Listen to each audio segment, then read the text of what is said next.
nữa thò ra từ từ xuống lưng cười last và nó khi tê wow hai tay lên hai tay đăng tới chủ đây mắt nhìn lên tay thẳng lưng thẳng một hai ba bốn năm sáu thò ra hai tay xuống mắt nhìn xuống one two three four five six thế thì hai tay lên trước mặt nhìn thẳng thế nào khi thế wow chẳng tay mau ấy nút lên thò ra tay thẳng đầu xuống sit bụng khớp bụng thế tiếp thế nào khi thế wow mau ấy nút lên open your chest thò ra tay thẳng đầu xuống sit bụng nào khi thế wow mau ấy nút lên thò ra từ từ xuống nào khi thế wow lên thò ra từ từ xuống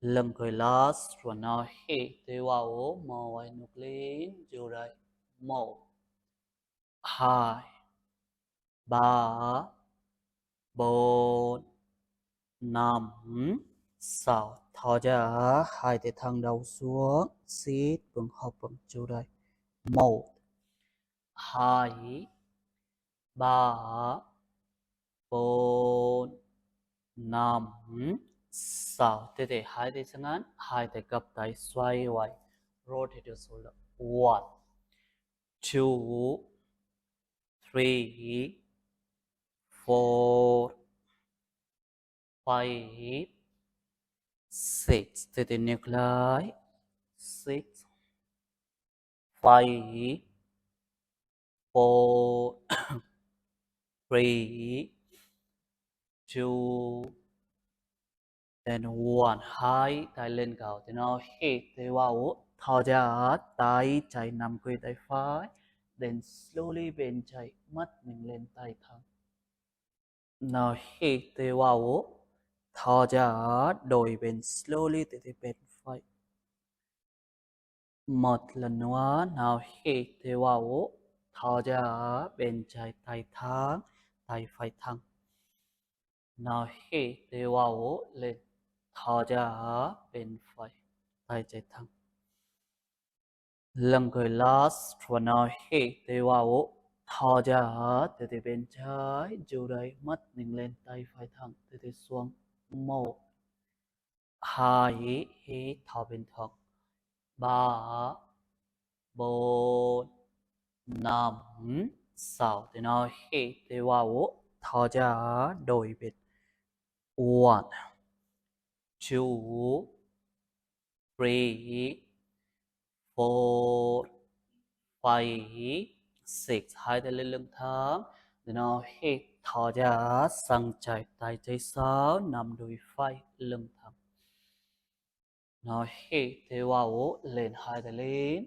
thò ra đôi bên slowly từ từ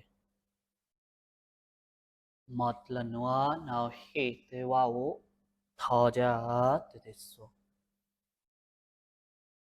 nó hít thì wow thò ra bên phải lưng thẳng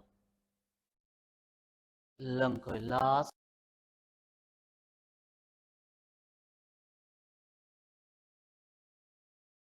một hai ba bốn năm sáu hai tay lên để nào hít thò ra bên phải hít thò bên thẳng chiều đây one two three four five six thế thì hai tay lên để nào hít thò ra thế thì nhìn tới tay trái gấp tay phải nằm quỳ tay trái mắt nhìn thẳng lưng thẳng quỳ tay lên trước nào hít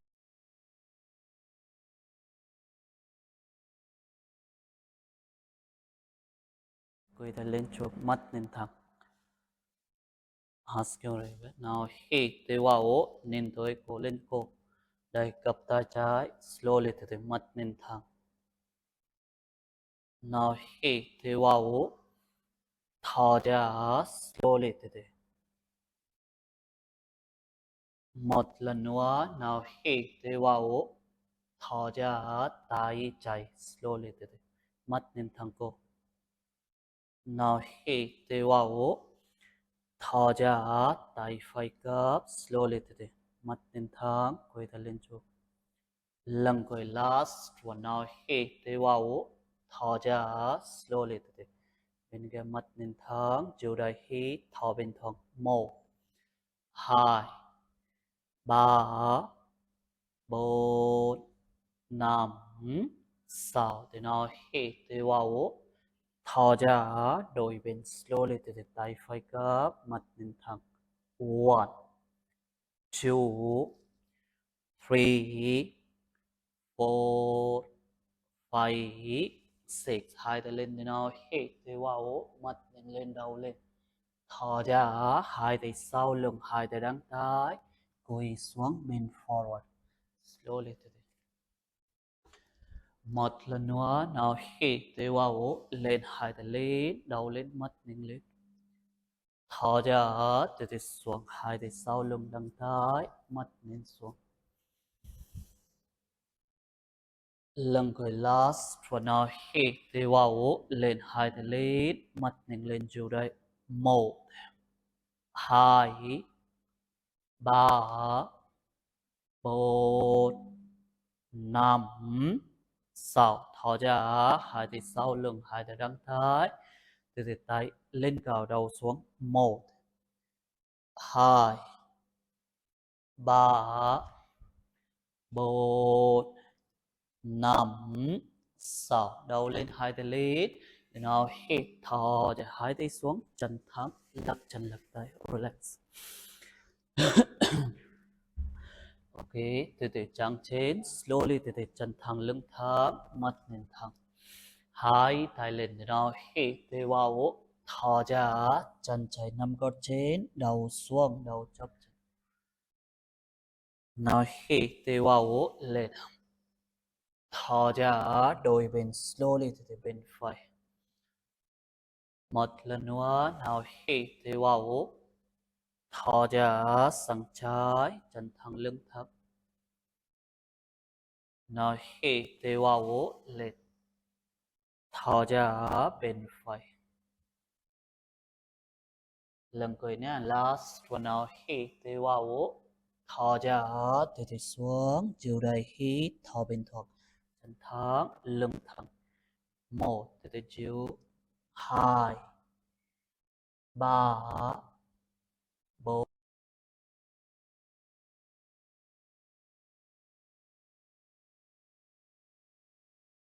slowly từ từ. 1 2 3 4 5 6. Đầu lên, hai tay lên. Nào hít thở ra tay phải chân trái, tay trái chân phải nằm gọt chân, xoay quay, mắt nhìn lên, đầu lên cổ.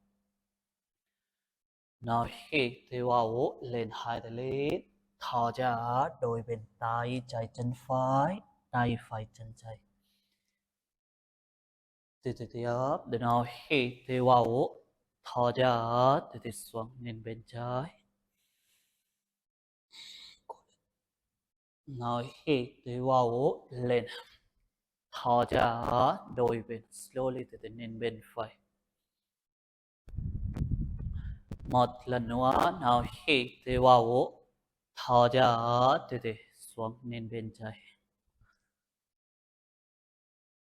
Nào hít từ vào lên, thở ra từ từ đôi bên slowly xoay quay, mắt nhìn lên. Lần cuối last one. Nào hít từ vào thở ra từ từ xuống, chiều đây hít thở bên thuận. 1 hai tay khắp tay. 2 3 4 5 6 thì nó hít từ vào thở ra từ đôi bên slowly từ chiều đấy 1 2 3 4 5 6 đầu lên hai tay lên để nó hít thở ra hai tay xuống mâm lên tay thẳng slowly từ từ mâm lên cao chân thẳng mỏi chiều đấy 1 2 3 4 5 6 mâm xuống hai tay lên để nó hít thở ra hai tay sau lưng hai tay đăng trái từ từ sang chải đầu xuống đầu chóp chân tay lên cao 1 2 từ từ chân thẳng 3 4 5 6 thì nó hít từ vào một lần nữa thở ra hai tay xuống mâm lên xoay quay slowly từ từ nâng lên mâm lên cao chân thẳng 1 2 3 4 5 6 mâm xuống hai tay lên để nó hít thở ra hai tay sau lưng hai tay đăng trái đầu xuống tay lên cao hít thở bình thường từ từ cô 1 2 3 4 5 6 đầu lên hai tay lên để nó hít thở ra slowly tay phải nằm cuối tay trái tay trái bên trái nhé mặt nên thẳng lưng thẳng nó hít từ vào lên thở ra slowly từ từ nằm cuối tay phải bên phải mắt nên thẳng từ từ tiếp để nó hít từ vào thở ra slowly từ từ xuống nó hít từ vào lên thở ra từ từ xuống nó hít từ vào một lần nữa thở ra bên trái slowly tay trái xuống nó hít từ vào thở ra tay phải bên phải lưng người last one nó hít từ vào thở ra từ từ xuống chiều đây slowly từ từ 1 2 mặt nhìn thẳng 3 4 5 6 tay trái xuống xoay quay mắt nhìn lên chỗ đây 1 2 3 4 5 6 then nó hít từ vào thở ra tay phải bên phải lưng thẳng 1 mắt nhìn thẳng 2 3 4 5 6 từ từ tay phải xuống tay trái nằm ngoài phải mắt nhìn lên chỗ đây 1 bên phải 2 3 4 5 6 đầu lên hai tay lên nó hít thở ra sang trái hai tay gập tay sau đầu xuống mắt nhìn xuống cô lên nó hít từ vào lên hai tay lên lưng thẳng thở ra bên phải nó hít từ vào lên slowly từ từ thở ra sang trái từ từ cô lên một lần nữa nó hít từ vào lên thở ra từ từ xuống lưng người last và nó hít từ vào thở ra sang trái dù đây hít thở bình thường 1 2 3 4 5 6 đầu lên hai tay lên nó hít thở ra bên phải hít thở bình thường 1 2 3 4 5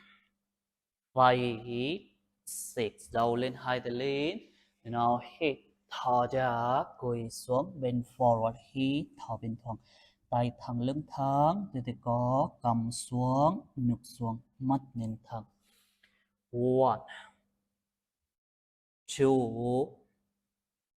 2, 3, 4, 5, 6. Đầu lên, hai tay lên. Nào hít thò ra hai tay xuống, hai chân cấp, lưng thẳng, mắt nhìn thẳng, hai tay lên cao.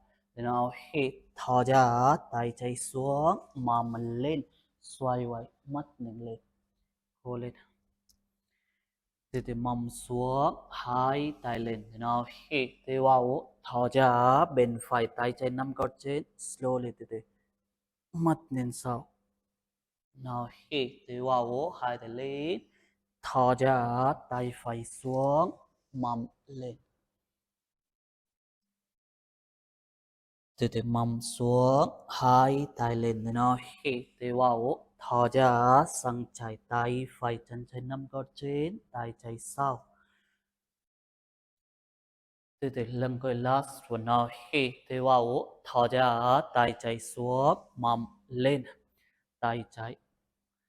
Chủ đây, 1, mông lên cao, 2, 3, cô lên chú, 4, 5, 6. Từ mông xuống, hai tay lên. Nào hít thò ra sang phải, từ tay chạy nắm gót chết, tay phải gấp sau, từ nắm đùi chạy, mắt nhìn sau. Chủ đây, hít thò bên thong. Slowly try to control left thigh. 1, 2, 3, 4, 5, 6. Hai tay lên, mắt nhìn thấp. Now hít thở ra, tay phải xuống, mông lên, tay phải đi. 1, 2, 3, 4, 5, 6. Từ mông xuống, hai tay lên. Now hít thở ra, sang chạy, tay phải nắm gót chết, tay chạy gấp sau, nắm đùi phải. 1, 2, 3, 4, 5, 6. Đầu lên, hai tay lên, lưng thẳng. Nào hít thở ra, hai tay xuống, xoay quay ngực lên, mông lên cao. Slowly chân thẳng, chân gấp, tay thẳng, mông lên cao. Mông xuống, hai tay lên. Nào hít vào, từ nên thôi. Slowly, hai tay gấp. Ok, keep going, tay cô lên. Slowly, mắt nhìn thẳng cô. tiếp. Nào hít vào, lên. Thò ra, hai tay xuống, xoay quay ngực lên, mông lên. Tay thẳng, chân gấp, lưng thẳng. Mông xuống, hai tay lên, slowly. Nào hít vào, thò ra, hai tay gấp tay, slowly. Keep going, tay, mắt nhìn thẳng. Một lần nữa. Nào hít vào, thò ra, tay xuống, mông lên. Slowly try, cô lên. Mông xuống, hai tay lên. Nào hít vào, thò ra, slowly gập tới. Lưng gối last one. Nào hít vào, thò ra, hai tay xuống, mông lên, xoay quay ngực lên. Roll your shoulder back, lift your chest up. 1, 2, 3, 4, 5, 6. Mông xuống, hai tay lên. Now hít thò ra, hai tay gấp tới. Slowly keep going, tay cô lên. 1, close your elbow. 2, 3, 4, 5, 6. Ok, hai tay lên. Now hít thò ra, hai tay sau lưng, hai tay đắng tay, mắt nhìn lên. Now hít thò ra, đầu xuống, tay lên cao. Slowly đầu xuống, drop your forehead. 1, 2, 3, 4, 5, 6. Ok, hai tay lên.